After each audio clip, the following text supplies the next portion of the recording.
നാശം.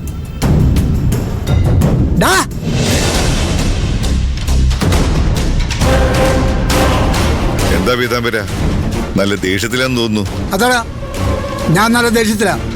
നിന്നെ കൊല്ലാനുള്ള ദേഷ്യത്തിലാ. അയ്യോ, ഇങ്ങനെ ഓരോന്ന് പറഞ്ഞെന്നെ പേടിപ്പിക്കരുത്. ഒരു അറ്റാക്ക് കഴിഞ്ഞേക്കുന്ന ആളാ, രോഗിയാ ഞാൻ. ആ അറ്റാക്കിൽ നീ അങ്ങ് ചത്തുപോയിരുന്നെങ്കിൽ ഭൂമിക്ക് അത്രയും ഭാരം കുറഞ്ഞ. അനാവശ്യം പറയരുത്. പറയൂടാ. നിന്റെ കൂടെ കൂടി അന്നു മുതൽ എന്റെ മനസ്സമാധാനം നശിച്ചു. മര്യാദയ്ക്കൊന്നും ഉറങ്ങാൻ പോലും പറ്റുന്നില്ല. ചെയ്തു കൂട്ടിയ പാപങ്ങൾക്ക് എന്ത് ശിക്ഷ കിട്ടാൻ പോകുന്നോർത്ത് പേടിയാ. ഇനിയെങ്കിലും എനിക്ക് മനസ്സമാധാനം വേണം. ഞാൻ ചെയ്ത എല്ലാ തെറ്റുകളും കോടതിയിൽ ഏറ്റു പറയാൻ പോവാ. അതിന് കോടതി തരുന്ന എന്ത് ശിക്ഷയും ഞാൻ ഏറ്റുവാങ്ങും. കുറഞ്ഞത് ഈ മനസാക്ഷി കുത്തൊന്ന് ഒഴിവാക്കാലോ. പീതാംബര, മണ്ടത്തരം കാണിക്കരുത്. എന്താടാ, ഞാൻ സത്യം പറഞ്ഞ നീ ജയിലിൽ പോകുന്നു മനസ്സിലായി അല്ലേ?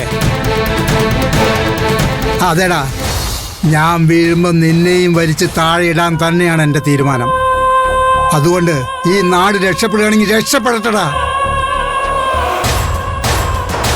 എടാ ഗോപാല, മാധവൻ സാറ് പലപ്പോഴും പറയാറുണ്ട്, നീയാണ് ഈ നാടിന്റെ ഏറ്റവും വലിയ ശാപമെന്ന്. അന്ന് ഞാൻ വിചാരിച്ചത് അദ്ദേഹത്തിന് നിന്നോട് അസൂയുള്ളതുകൊണ്ടാ അങ്ങനെ പറയാറുള്ളതെന്നാ. പക്ഷെ അന്ന് അദ്ദേഹം പറഞ്ഞത് 100% ശരിയാണെന്ന് ഇപ്പോഴാണ് എനിക്ക് മനസ്സിലായത്.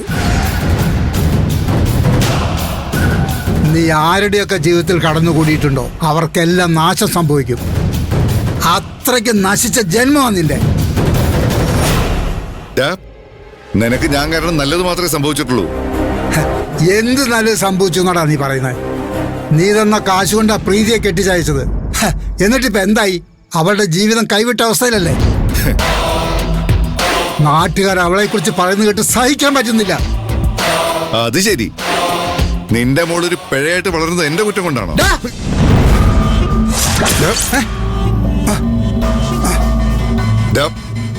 നീയൊക്കെ കാശിന് വേണ്ടി എന്തും ചെയ്യുന്ന വെറും വൃത്തികെട്ടവനാ. നിന്നെ പോലുള്ള സാത്താന്റെ സന്തതികള് മനംമാറ്റം സംഭവിച്ച് പുണ്യാളനാവാൻ നോക്കരുത്. അത് സാത്താനോട് കാണിക്കുന്ന നെറിയടാ. സാത്താൻ അതിനോട് ക്ഷമിച്ചെന്ന് വരില്ല. ഇനി സാത്താൻ ക്ഷമിച്ചാലും ഈ ഗോപാലൻ ക്ഷമിക്കില്ല.